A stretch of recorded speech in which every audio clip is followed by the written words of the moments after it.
The war room fell silent as another red marker blinked out on the holographic display. Commander Vexlar watched the light fade, knowing it represented 3,000 souls aboard the carrier Infinite Dawn. His 4 eyes closed slowly. A gesture of mourning among his people. The devourers had claimed another victory. "How many ships do we have left?" Vexlar asked. Though he already knew the answer would hurt. His tactical officer, a young Kryn named Pelton, checked the readings. 42 combat-ready vessels, Commander. Another 18 are damaged but mobile. We've lost 60% of our fleet in the last 3 weeks. 60%. The number sat heavy in the room like a physical weight. The Galactic Coalition had been fighting the Devourers for 3 generations now. But never had the losses been this severe. These creatures, these monsters from the dark edges of space, seemed endless. They consumed entire worlds, breaking down all organic matter to fuel their expansion. No negotiation was possible, no surrender accepted. They simply devoured everything in their path. "We need to retreat," Vexlar said finally. The words tasted like defeat, but he was a practical commander. Dead heroes saved no one. "Retreat where?" asked Science Officer Liranel, her pale blue skin flickering with stress patterns. "The Devourers have cut off every major route back to Coalition space. We're trapped in the Outer Rim." Vexlar studied the star map, his experienced eyes searching for any path, any option they had missed. His gaze drifted to the eastern edge of the map, where a large section of space was marked in gray with warning symbols. "The quarantine zone. What about there?" He pointed. The room erupted in shocked murmurs. Pelton's crest flared in alarm. "Commander, that's forbidden space. The quarantine zone has been sealed for 2,000 years. No ship that enters has ever returned. Perhaps that's exactly why the Devourers won't follow," Vexlar said quietly. Liranel stepped forward, her scientific curiosity overriding her fear. "The old records say that zone was sealed after a great war, a war so terrible that the species involved chose to lock themselves away rather than continue fighting." "I've heard stories about that war," said an older officer, Commander Torvus of the Auxiliary Fleet. His species, the Mendax, were known for their long memories and love of history. Ancient tales, probably half myth by now. They say the war was fought by a species called humans. Several officers made gestures to ward off bad luck. The name, human, was whispered in the same way one might speak of ghosts or demons.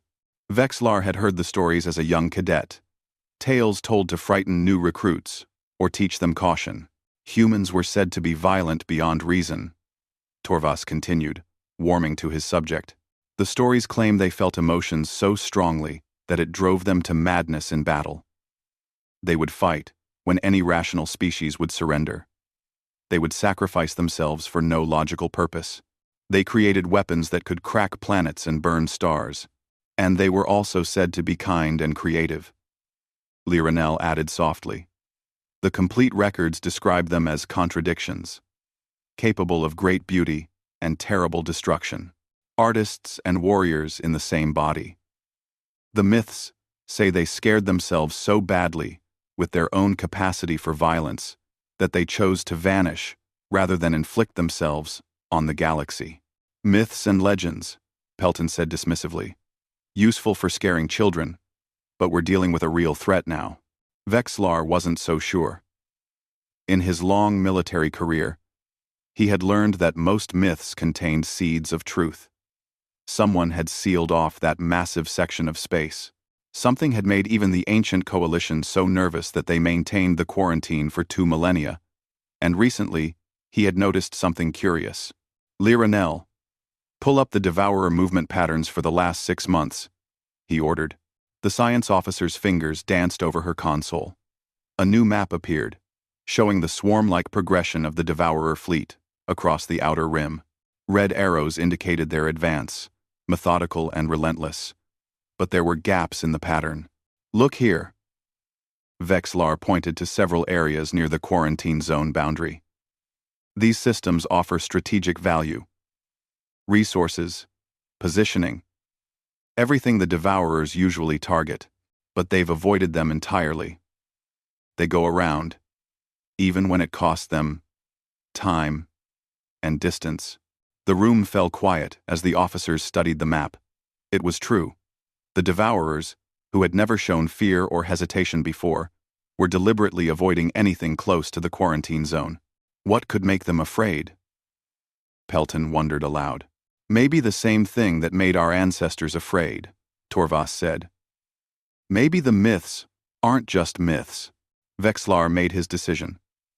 He had been a commander long enough to trust his instincts, and every instinct told him that the quarantine zone represented their only chance. It was a desperate gamble, but desperation was all they had left. Set course for the quarantine zone boundary, he ordered. We'll use it as a shield. If the devourers follow, we'll cross into the zone itself. Commander, that's... Pelton started to protest. Suicide. Vexlar finished. Perhaps. But staying here is certain death. At least this way. We have a chance. Maybe the stories are true. Maybe something in that zone still guards its borders. Or maybe we'll find empty space and buy ourselves time to repair and regroup. The fleet began to turn, 42 battered ships limping toward forbidden space. Behind them, the devourer swarm detected the movement and gave chase. The creatures seemed agitated, their formations becoming erratic as they realized where the coalition ships were heading. As they approached the boundary, marked by ancient warning beacons that still pulsed after 2,000 years, Vexlar stood on his command deck and thought about the stories. Humans. The word felt strange even in his thoughts.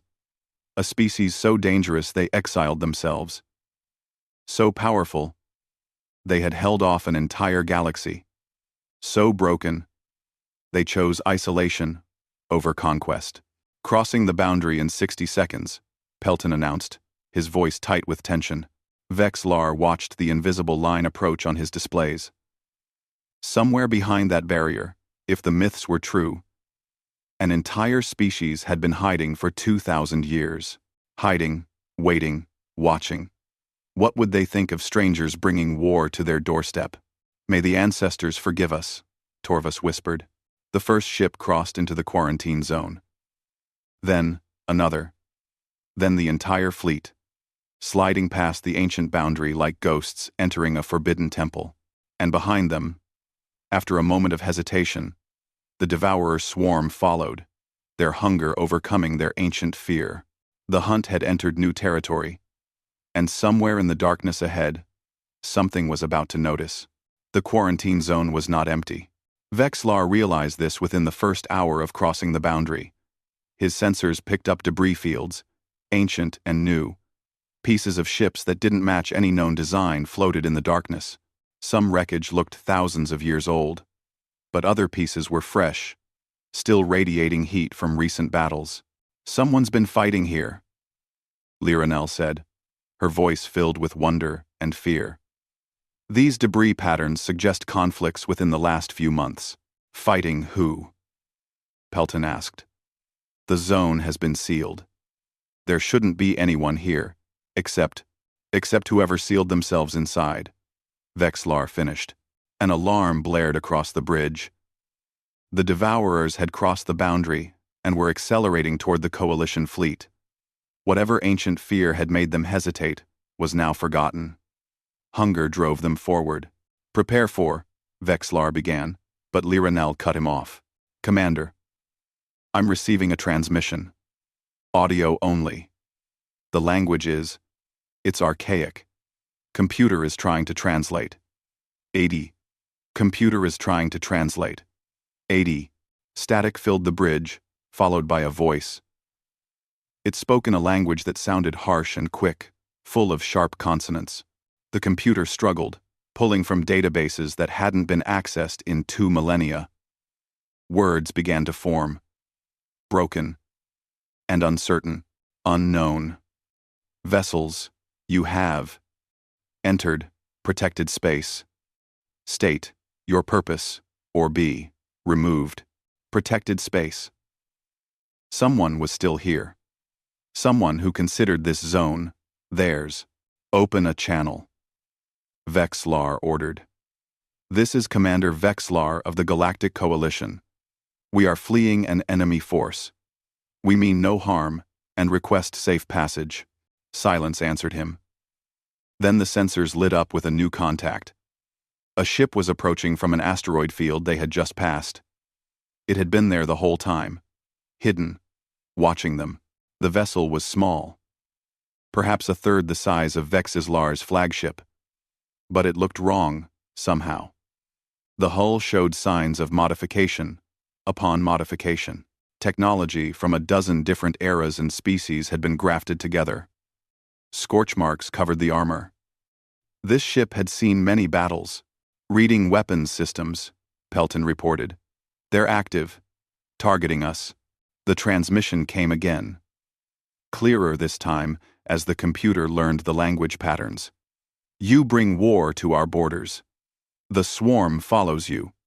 Explain quickly, or I will consider you hostile. A video feed suddenly appeared on the main display. Vexlar found himself staring at a being he had never seen before, except in ancient artistic renderings. 2 eyes, forward-facing like a predator, hair the color of dark soil, skin in a shade of brown that reminded him of certain desert worlds. The being wore a worn uniform, covered in unknown insignia and weapons. A human. He was looking at an actual human. I am Captain Lisa Martinez of the Earth Reconnaissance Division, the human said. Her translator was better than theirs, her words clear and precise. You've entered human space without authorization, and you've brought the swarm with you. The swarm? Vexlar asked. That's what we call them, Lisa said, her eyes moving to look at something off-screen. The devourers, you call them. They're almost here. You have 60 seconds to decide if you trust me or not. Trust you to do what? Lisa smiled, and Vexlar understood why ancient species had feared humans. The expression showed teeth, like a predator before a kill. To save your lives. Every ship, full power to your shields. Don't fire unless I give the signal. Understand? Quote. Vexlar made a choice based on instinct. We understand. All ships, raise shields, and hold fire. Lisa nodded once. Good. Welcome to the neighborhood. She touched something out of view. Wake up the others. The space around the coalition fleet came alive. Ships decloaked. Dozens of them, appearing from nowhere like ghosts becoming solid. They had been there all along, invisible, surrounding the coalition fleet since it entered the zone. Every vessel looked like Lisa's, cobbled together from mismatched parts but bristling with weapons. The devourers arrived seconds later, their formation spreading like a disease across space. They outnumbered the humans and coalition ships combined. But they didn't charge immediately. For the first time Vexlar had ever witnessed, the devourers hesitated. They remember us, Lisa said quietly. Genetic memory. Somewhere in their corrupted minds, they remember what we did to them. You've fought them before? Vexlar asked. Not me personally, but my species did, a long time ago. Lisa's expression hardened. All ships, engage, protect the coalition vessels. Show these things why they should have stayed away. The human ships moved unlike anything Vexlar had ever seen. They didn't maintain careful formations or follow standard tactical doctrine. Each vessel seemed to operate independently. Yet they worked together like a single organism. One ship would dart forward, drawing fire, while 2 others flanked from impossible angles.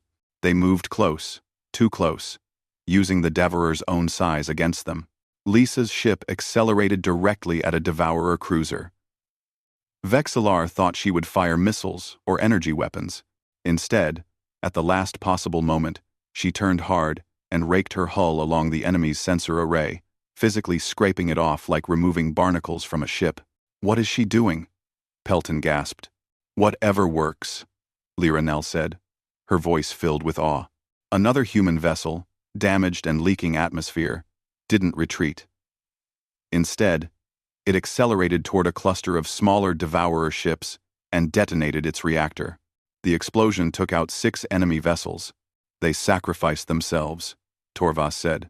They bought time for others, Vexlar corrected, beginning to understand. The battle raged for 20 minutes. The humans fought with a combination of advanced technology and brutal improvisation. They used weapons the Coalition had never seen, some that looked homemade or adapted from captured enemy technology.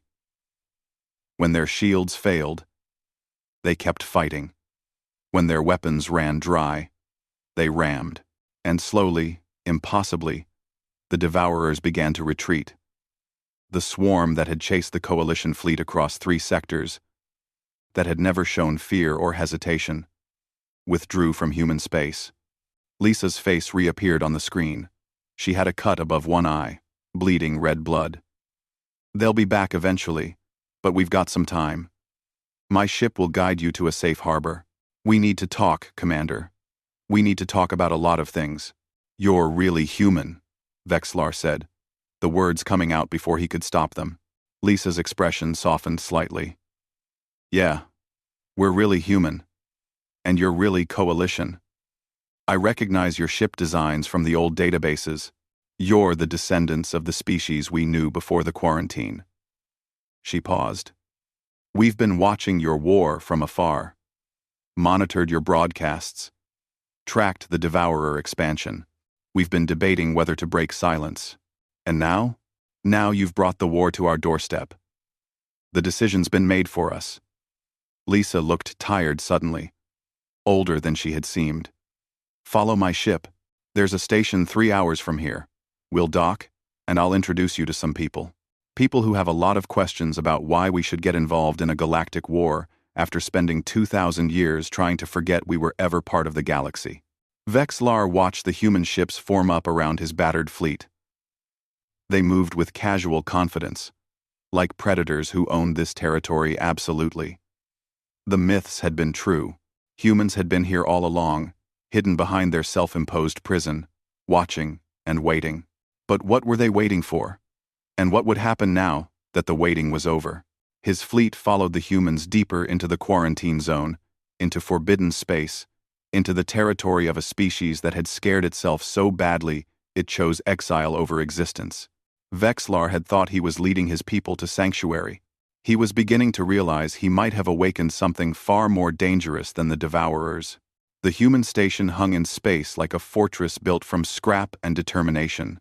Vexlar counted at least 15 different architectural styles grafted together, along with what looked like captured devourer technology integrated into the defense systems. Nothing about it should work, but somehow it did. Captain Jake Morrison met them at the docking port. He was tall for a human, with pale skin and hair the color of rust.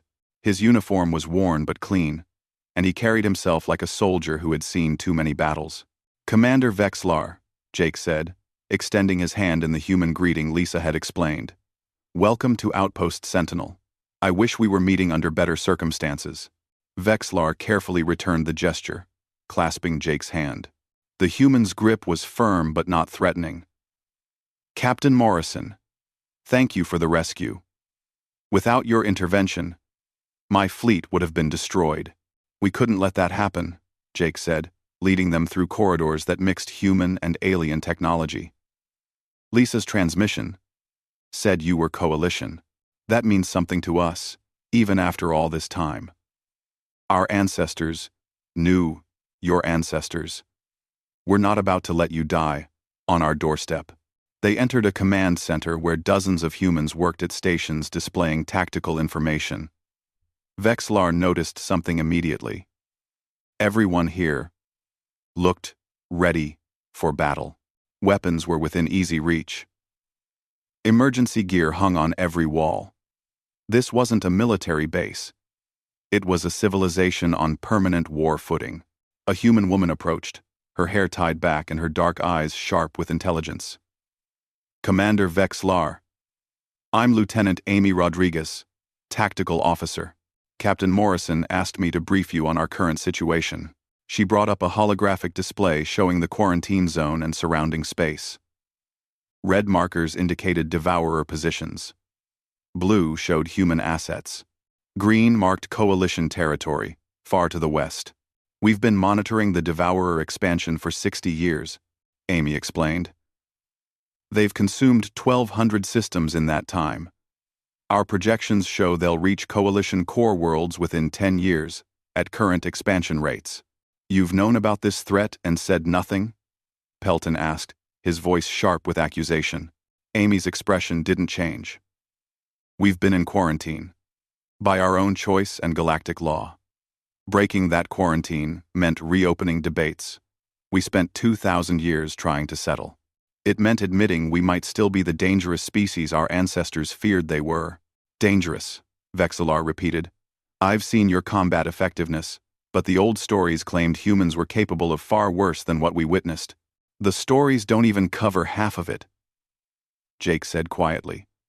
Our ancestors created weapons that could sterilize entire solar systems. They fought wars that lasted centuries and killed trillions.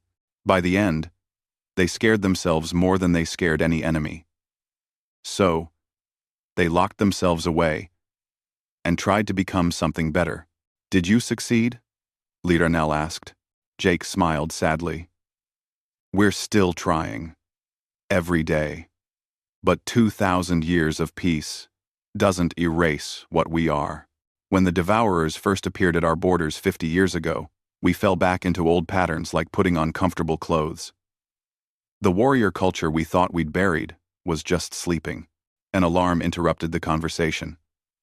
A young human at a sensor station called out, Captain Morrison, emergency transmission from Coalition Central Command. One of their core worlds is under attack. The devourers have broken through the defensive lines. The tactical display shifted, showing a planet surrounded by red markers. Thousands of ships swarmed around a blue-green world that reminded Vexillar of the Coalition homeworld of Kryn Prime. How many civilians? Jake asked. 4 billion, Amy said. Mixed species colony. Mostly families. The Coalition fleet is outnumbered 8-1. They're requesting any available reinforcements. Jake looked at Vexillar.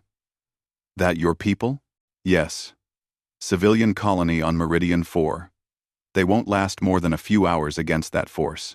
Jake was quiet for a moment, his jaw working like he was chewing on words he didn't want to speak. Then, he touched his communication device. Morrison to all ships. Emergency deployment. Civilian population under attack. We're going to help. Captain, a voice responded. We don't have authorization from Earth Command. The High Council hasn't voted to break quarantine yet. Then I'll face the consequences later, Jake said. I'm not letting 4 billion people die while bureaucrats debate. Any ship and crew willing to volunteer. Meet at Staging Point Delta in 20 minutes. We launch with or without official approval. Within 15 minutes, 37 human ships had volunteered. Some were military vessels, like Jake's ship, the Defiant. Others were converted civilian ships, trading vessels outfitted with weapons. A few looked barely spaceworthy, held together with hope and welding. You'd risk your lives for people you've never met? Vexillar asked. Amy looked at him with an expression that was part sadness, part determination. It's what we do. It's what we've always done. For better or worse. We can't sit by and watch people die when we have the power to help. The fleet launched, human and coalition ships together. The journey to Meridian 4 took 6 hours, at maximum speed. During that time, Amy worked with Vexillar's tactical team, sharing human combat doctrine. We don't fight like you, she explained. Coalition tactics focus on defensive positions, calculated risks, preserving forces. That works against normal enemies. But the devourers don't care about their own casualties. They just keep coming. So what do you do differently? Pelton asked. We match their aggression. We take risks they don't expect. Most species retreat when damaged. We adapt and keep fighting. Most species surrender when defeat seems certain. We find new ways to win. Amy pulled up combat footage from the border battles. Watch this. The video showed a human ship, engines destroyed and drifting. A devourer cruiser moved in for the kill. At the last moment, the human ship vented all remaining atmosphere through one side, creating thrust that spun them around. They fired their remaining weapons directly into the enemy's reactor core at point-blank range. Both ships exploded. They sacrificed themselves, Liranel said. They bought time for the evacuation ships to escape, Amy corrected. In that battle, 3,000 civilians got away because of that sacrifice. To us, that's not suicide. That's mathematics. 3 lives for 3,000. We'd make that trade every time. They arrived at Meridian 4 to find chaos. The Coalition defense fleet was shattered. Scattered remnants trying desperately to protect the evacuation transports. The devourers swarmed like insects, their ships blocking escape routes. All Coalition ships. This is Captain Morrison, of Earth Defense Ship Defiant. We're here to help. Follow our lead and cover the evacuation. The human ships didn't wait for formation or careful planning. They dove straight into the devourer swarm, firing as they went. Jake's ship led the charge, targeting the largest enemy vessels to draw attention away from the transports. Vexlar watched from his command deck as the battle unfolded.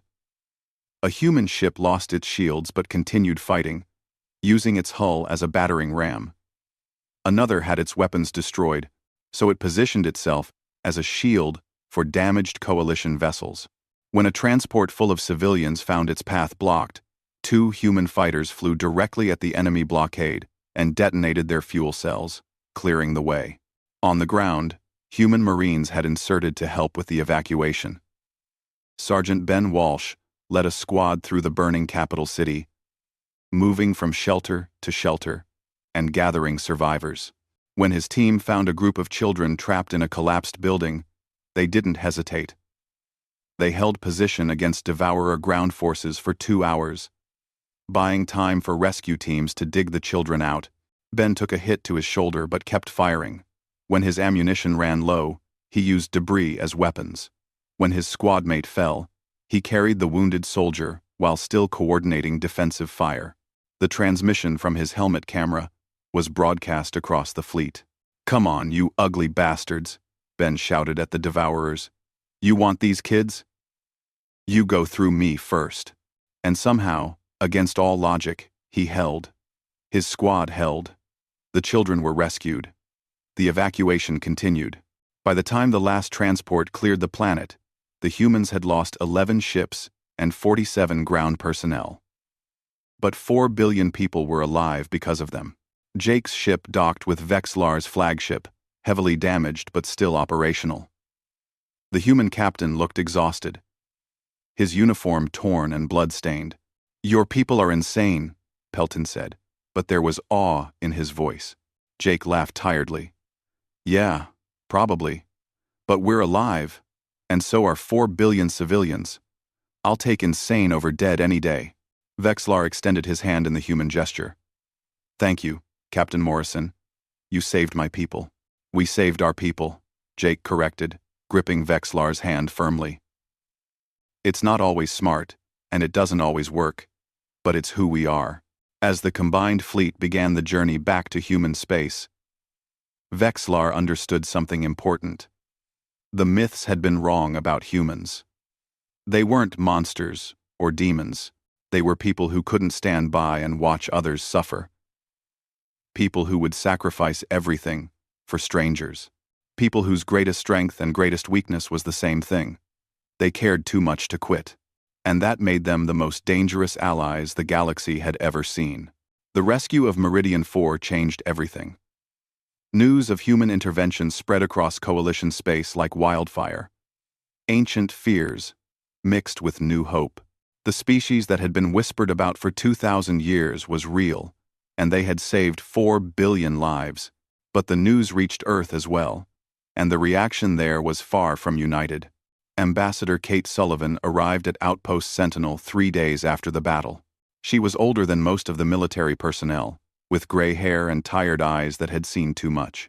She brought with her a message from the Earth High Council, and her expression told Vexlar it wasn't good news. Captain Morrison, Kate said, her voice carrying the weight of authority. You've created a political crisis. Half the council wants to give you a medal. The other half wants to court-martial you for breaking the quarantine without authorization. Jake stood at attention, but his voice was steady. I'd make the same choice again, Ambassador.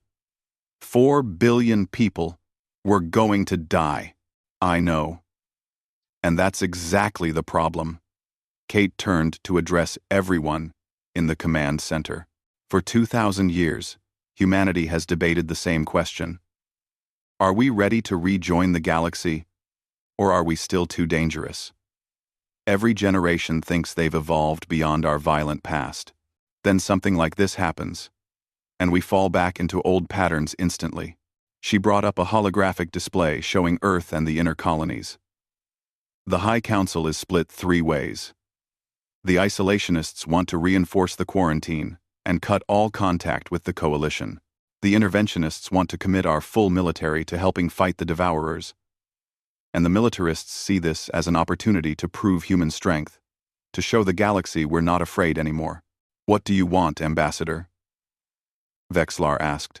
Kate looked at him with sad eyes. I want what's impossible. I want us to help without losing ourselves in the process. I want us to prove we've changed while using all the terrible skills we learned in the old wars. I want to save the galaxy without becoming the monsters who destroyed it last time. Last time? Liranel asked. What do you mean? The room fell silent. Kate looked to Jake, who nodded slightly. She took a deep breath. There's something you need to understand about the ancient war, the one that led to our quarantine. We didn't just fight among ourselves. We nearly destroyed the entire galactic community, and the devourers. She paused, choosing her words carefully. They're our fault. Vexlar felt his blood run cold. Explain. A new figure entered the room, a human man in a dark uniform with intelligence insignia. I'm Lieutenant Commander Chris Taylor, Human Military Intelligence. I've been researching the devourer genetic structure, comparing it to our old military archives. He looked sick. The devourers are descended from a bioweapon humanity deployed during the ancient war. The revelation hit like a physical blow. Pelton stood abruptly. His crest flared in anger. You're saying humanity created these monsters? Not deliberately, Chris said. The bioweapon was designed to target a specific enemy species during the war. It was supposed to be contained, controlled. But war is chaos. The weapon mutated, spread beyond its intended targets. It consumed the species it was meant to destroy and kept evolving. By the time we realized what was happening, it was too late. You tried to stop it? Liranel asked. We tried everything, Kate said. We spent 50 years fighting the creatures we'd accidentally created. Millions died on both sides. Finally, we managed to drive them to the edge of known space. We thought we'd contained them. We thought given enough time, they'd die out or evolve into something harmless. But they didn't, Vexlar said. No. They adapted. They spread into the deep, dark, consuming whatever they found. And they waited. 2,000 years of evolution, driven by the survival instinct we accidentally gave them. Kate's voice broke slightly. Every world they've destroyed, every life they've taken, it all traces back to one human decision made in desperation during a war that should never have happened. The silence in the room was absolute. Finally, Torvas spoke, his old voice thoughtful. You kept this secret for 2,000 years. We kept many secrets, Kate admitted. When we sealed ourselves in the quarantine zone, we brought with us knowledge of weapons and tactics that could devastate civilizations. We locked it all away, hoping future generations would never need it. But we also knew that if the bioweapon ever returned, we were the only ones who might be able to stop it. Can you stop it? Vexlar asked. Chris pulled up genetic models and weapon schematics that made the coalition officers step back in fear. The original bioweapon was based on targeted genetic modification. In theory, we could create a counter-agent, something that would revert the devourers to their pre-weapon state. You mean cure them? Amy asked. Cure them. Revert them. Give them back their original form. The species the weapon was based on was sentient, peaceful even. If we could strip away the modifications, we might be able to restore that. Why haven't you tried? Pelton demanded. Because it requires accessing weapons archives that have been sealed since the quarantine, Kate said. Archives that contain information on planet killers, starbreakers, and genetic weapons that make the bioweapon look tame. Opening those vaults, even for a good reason, breaks the most sacred promise humanity made to itself and the galaxy. A transmission interrupted them. The communication officer looked pale. Ambassador, we're receiving a priority alert from Coalition Deep Space Monitoring. The Devourer fleet is changing behavior. They're converging, pulling back from multiple fronts. The tactical display showed the Devourer forces across the galaxy shifting course. All of them, thousands of ships, beginning to move in the same direction, toward the quarantine zone. They know, Chris said, his voice hollow. Their genetic memory must have triggered fully. They recognize human technology, human tactics. They remember that we created them. And they're coming to destroy us before we can do it again, Jake finished. The display showed the full scale of what was approaching. The entire Devourer swarm, collected over 2,000 years of expansion, focusing on a single target. It wasn't just a fleet, it was an extinction event. How long do we have? Kate asked. 3 weeks, maybe 4, the officer replied. Kate turned to Vexislar. Now you know the truth. Humanity isn't the mysterious savior from the myths.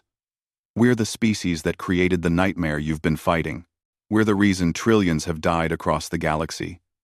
And now the Devourers are coming to finish what we started 2,000 years ago. Vexislar looked at the approaching swarm, then at the humans around him. Jake, who had risked everything to save strangers. Amy, who fought with precision and honor. Ben, who had held the line for children he'd never met. They weren't the monsters of legend. They were people trying to be better than their past. What will you do? Vexlar asked Kate. The ambassador's face hardened with determination. I'm going back to Earth to convince the High Council to open the sealed archives. We're going to finish what our ancestors started. We're going to fix our mistake, even if it costs us everything. You'll need help, Vexlar said. Coalition forces will stand with you. Kate smiled sadly. Even knowing what you know? Even knowing we're responsible for all of this? Especially because of that, Vexlar said. You're trying to make it right. You could have stayed hidden, safe behind your quarantine. Instead, you're facing the consequences of your ancestors' actions. That's not something monsters do. That's what heroes do. Jake placed his hand on Kate's shoulder. The ambassador is right that we need to access the old weapons. But she's wrong about one thing. This won't cost us everything. Because this time, we're not fighting alone.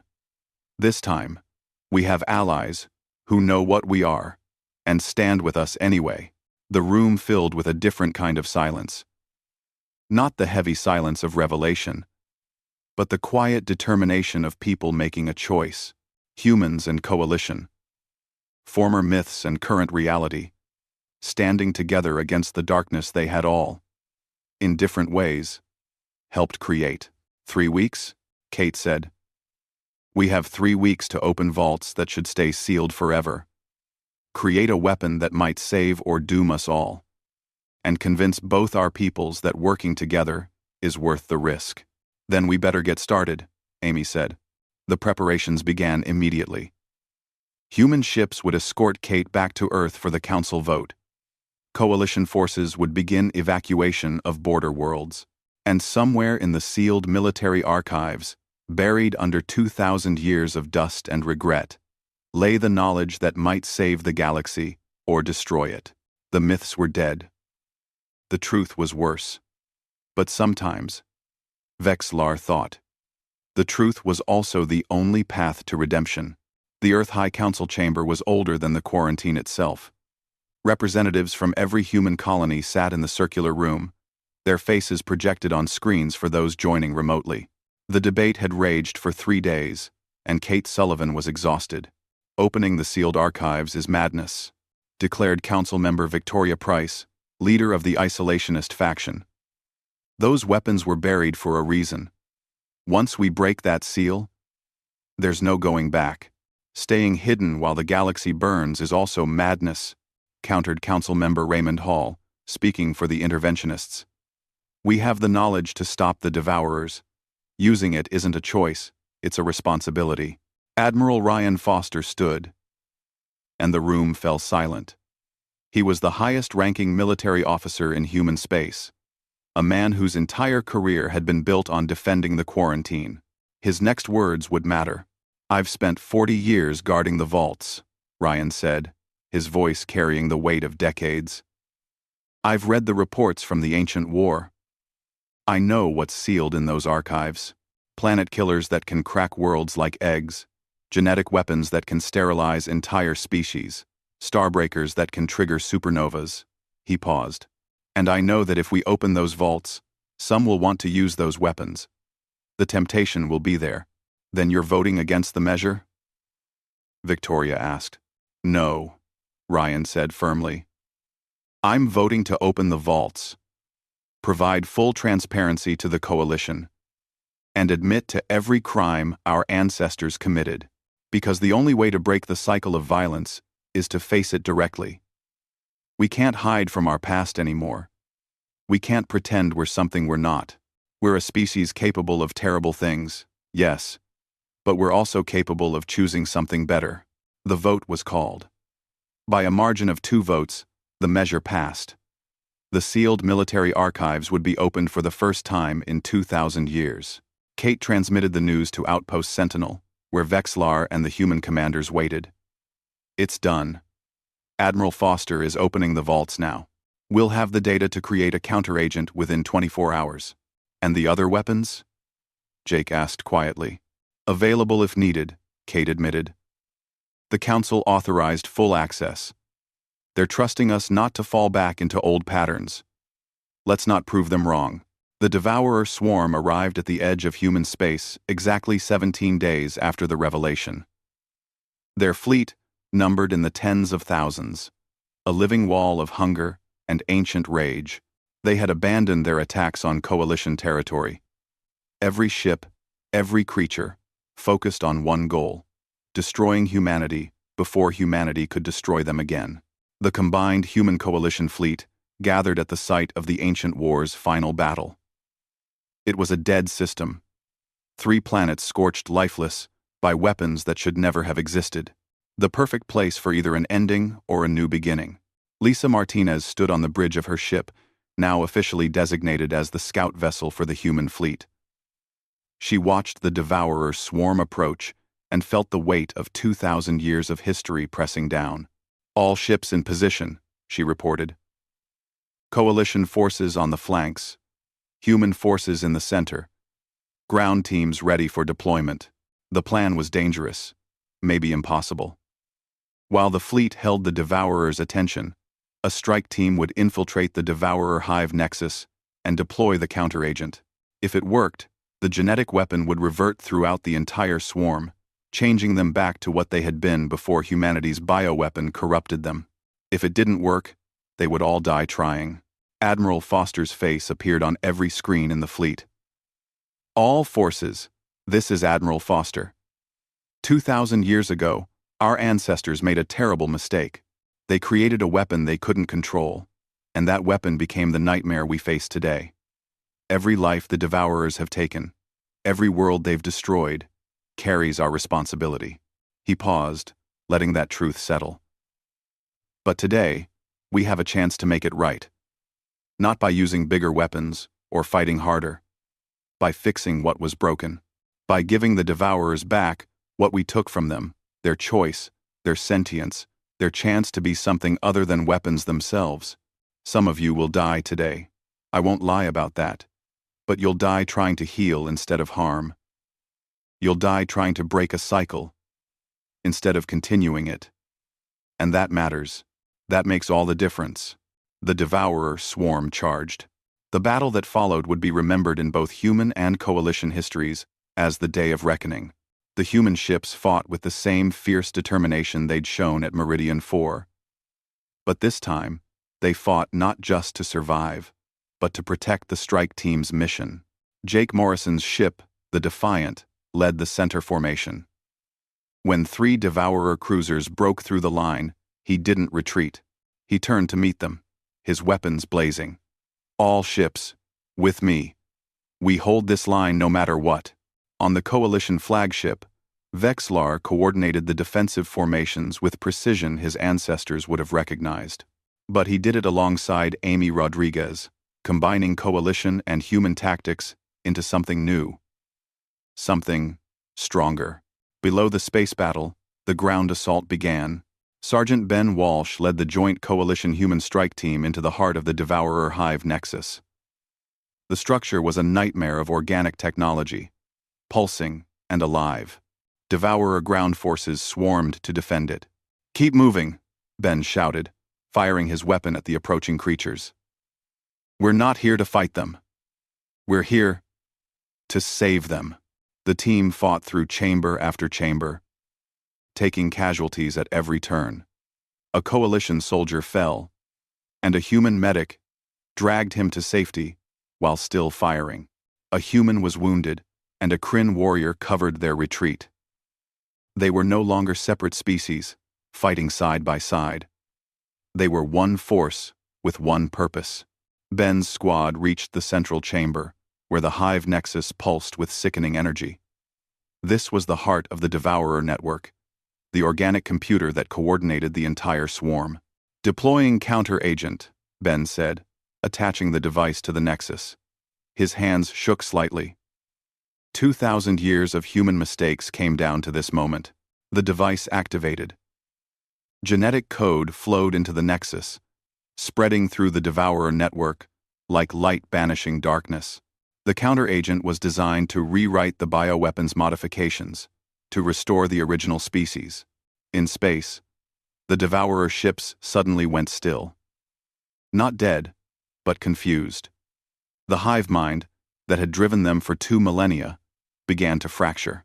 And then, something happened that no one expected.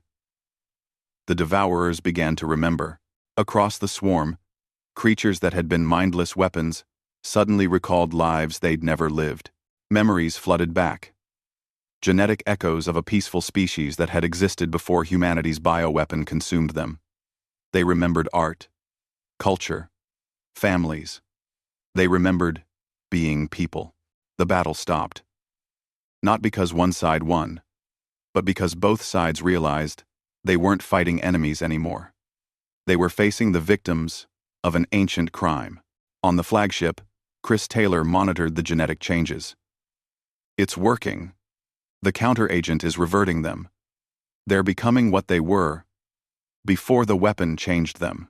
But the transformation came with a cost. Not all Devourers survived the change. Some were too far gone. Their genetics too corrupted by 2,000 years of mutation. They simply ceased to function. Others reverted successfully, but died from the shock of sudden awareness. Those who survived found themselves trapped between what they had been and what they had become. They carried memories of countless atrocities committed while under the hive mind's control. The weight of 2,000 years of murder pressed down on them. A transmission came from the Devourer fleet, hesitant and broken. "We remember. We remember everything. What we were. What you made us. What we did." Ryan Foster responded, his voice heavy with shared guilt. "We remember too. We remember creating the weapon that destroyed you. We remember running instead of fixing our mistake. We're sorry. It's not enough, but we're sorry." "What happens now?" the Devourer asked. Jake Morrison stepped forward. "Now we figure it out together. You're not weapons anymore. You're people again. People who've been hurt, who've hurt others, who need time to heal. We'll help, if you let us. Not because we're heroes, but because we owe you that much. The devourer fleet began to disperse, not fleeing but spreading out. Some ships sought isolation, their crews needing time to process their restored awareness. Others approached the human coalition fleet cautiously, seeking contact, seeking answers. A few devourer ships turned hostile, their crews consumed by rage at what had been done to them. They attacked both their former swarm mates and the allied fleet. It was messy, painful, and there were no easy answers. But most chose something different. Most chose to try. The final cost of the battle was heavy. The Defiant had taken critical damage protecting the strike team. Jake Morrison gave the evacuation order, but he stayed at his post, manually controlling the ship's weapons to cover the escape pods. His last transmission crackled across the fleet. Humans don't quit. We just find new ways to win. Remember that. Bye. The Defiant's reactor detonated, taking 3 devourer ships with it. Ships whose crews had chosen to continue fighting rather than accept their restored awareness. 3 weeks later, Kate Sullivan stood before a joint session of the Galactic Coalition Assembly. It was the first time a human had addressed the body in 2,000 years. "We were the nightmare you whispered about," she said to the assembled representatives. "We were the weapons that scared the dark. But we were also scared children who made terrible mistakes and spent 2 millennia trying to atone. The devourers were our creation, our responsibility, our shame." She paused, looking at the faces of species old and new. "But you chose to stand with us anyway. You helped us fix what we broke. You showed us that redemption isn't something you achieve alone. It's something you build together." Moving forward, humanity rejoins the Galactic Coalition. Not as the dominant species, not as saviors, as equals, as partners, as people who understand that the greatest strength isn't the ability to destroy, but the courage to heal. Vexlar watched from the coalition delegation, his 4 eyes bright with emotion. Beside him, Amy Rodriguez sat as the official human military liaison. The myths were gone. The truth was complicated and painful and real. On the memorial wall at Outpost Sentinel, new names joined the ancient lists. Jake Morrison, the 43 ground troops lost in the Hive assault, the coalition soldiers who died buying time for others, human and alien names side by side, honoring those who gave everything to break a cycle of violence that had lasted 2,000 years. Ben Walsh, promoted and scarred, stood before the wall and saluted. "We did it. Captain," he said to Jake's name. "We found a new way to win. Not by being stronger or meaner or more willing to die. By being willing to fix what was broken, even when it cost us everything." Lisa Martinez joined him. Her own ship now designated as the official liaison vessel between human and former devourer territories. "He'd be proud," she said. "We all would be." The galaxy had changed. Humanity was no longer a myth or a monster. They were just people, flawed and fierce and trying their best. And somehow, that was exactly what the galaxy needed. In the end, the greatest human characteristic wasn't their capacity for violence or their stubborn refusal to quit. It was their ability to look at their own worst mistakes and choose to do better. Not perfectly, not without cost, but better. And that choice, made over and over again, was what finally broke the cycle of the ancient war and opened the door to something new, something that might, eventually, look like peace.